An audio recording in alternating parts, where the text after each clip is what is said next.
And that discomfort, that silence, that sudden distance, it's not rejection, it's revelation. Some of y'all been crying over who left you, but what if I told you that was God protecting your destiny? Some people can't handle your healing. They loved you broken because it made them feel comfortable. They liked you doubting yourself. They liked when you played small. But now that God is stretching you, now that you're praying more, listening more, changing more, they don't know what to do with you. So they fall back. Let them. God is not in the business of letting dead weight walk into destiny. So when folks start falling off, don't chase, don't beg, don't shrink, rise. Walk in the anointing that made them nervous in the first place, because when God sets you apart, He means it. And some of y'all have been trying to drag people into places they don't have the character or calling to survive. Let them go. They were part of your history, not your future. The oil on your life demands alignment, not approval. So stop apologizing for evolving. That's not pride, that's purpose. And your purpose don't need a fan club. It needs obedience. Keep walking. You ever sat in a room full of people laughing, but you ain't laughing anymore? You ever try to enjoy what used to excite you, but now it just feels empty? That's not boredom. That's awakening. When God begins to anoint you, dangerously anoint you, He changes your appetite. Things that used to satisfy you now leave you hollow. That quick high, that easy money, that midnight text, it don't taste the same anymore, does it?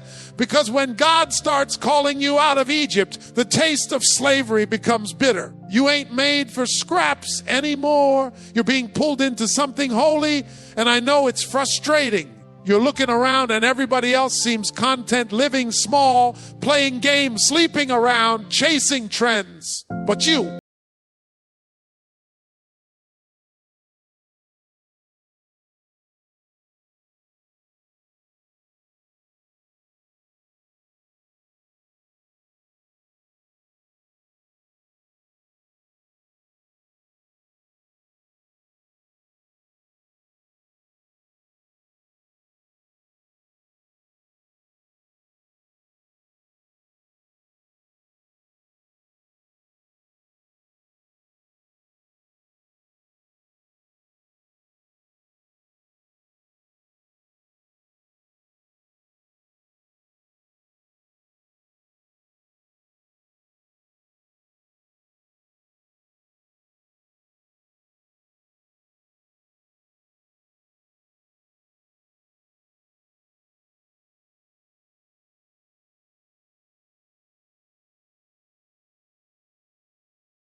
patterns. But God saw that comfort was becoming a cage. He saw that your habits were suffocating your calling. And when He's marked you, when the oil is real, He won't let you settle for anything less than purpose. So yeah, He'll allow the shaking.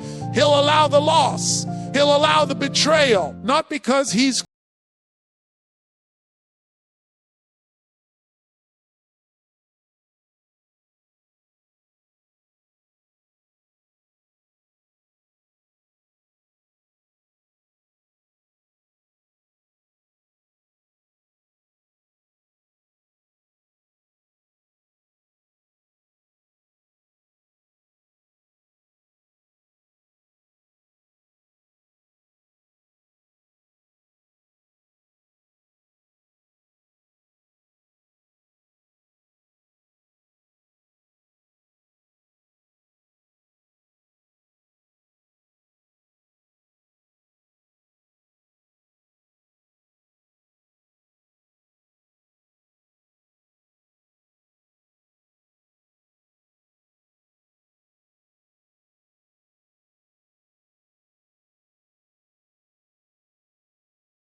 exhausted, questioning your worth. The enemy wants you discouraged before you ever dominate. But you've got to understand pressure is proof. Resistance is recognition. Hell doesn't fight what's irrelevant. It fights what's impactful. So the next time you feel opposition rise, don't back down. Rise with it. Don't curse the storm. Command your spirit in the middle of it.